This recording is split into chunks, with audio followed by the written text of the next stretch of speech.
Have you ever heard there's levels to your dreams?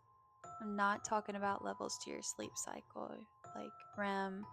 No, levels to your dreams. There's a total of 5 levels. Level 1 is something referred to as the hypnoslegic state. This is when you're first drifting off to sleep.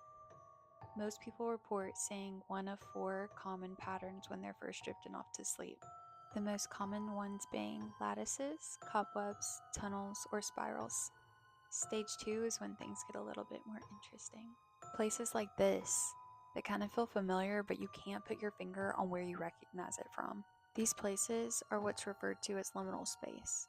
It's places in your mind that you feel like you've been to, they feel familiar, but it's just the abundance of negative space and your brain fills in the gaps. This place, this level, is not dangerous, but it's the beginning of the journey, so let's move on.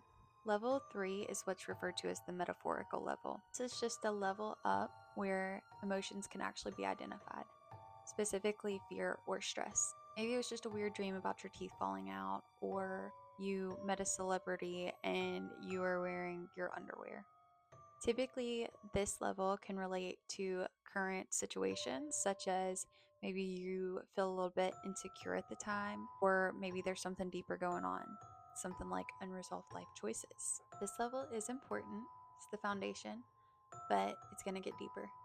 Level 4 is where things get intense.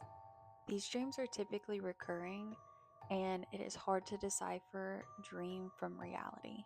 You know the ones I'm talking about. The most common one for people is the feeling of getting chased. You're being chased by someone or something, you're running for your life, and you wake up in a cold sweat. You finally get your bearings back, finally feel comfortable enough to drift back to sleep just to find you're back in that same dream. That's level 4, also called WTF. But by far, the most interesting level is level 5, awareness. If you've ever heard of lucid dreaming, this is where lucid dreaming happens. This is where you become psychologically aware and conscious that you are dreaming, but you still can't wake up. And there's things that you try to do in normal everyday life that is impossible.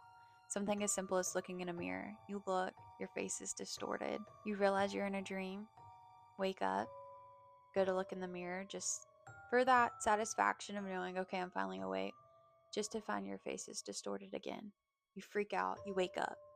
This time you look in the mirror and your face is right, but something else is off.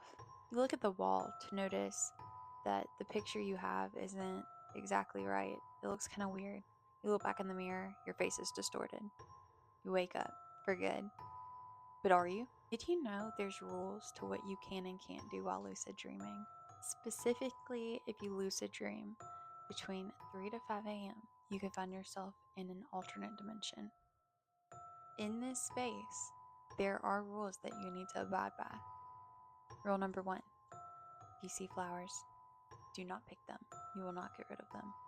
Rule number 2, if you see a tall man with no face, do not talk to him and do not stop to look at him. Rule number 3, if somebody offers you tea, politely decline. If they follow you, run. And the final, most important rule of all is always wear a watch. Time is weird here, and if you don't have a clock on you, time will distort into nothingness, and you won't know when to leave. Okay, but seriously, I've been told if you ask people in your dream, what time is it? What day is it? Scary stuff happens. NPCs in your dream will suddenly get mad, say, you're not supposed to ask that, and all sorts of craziness happens.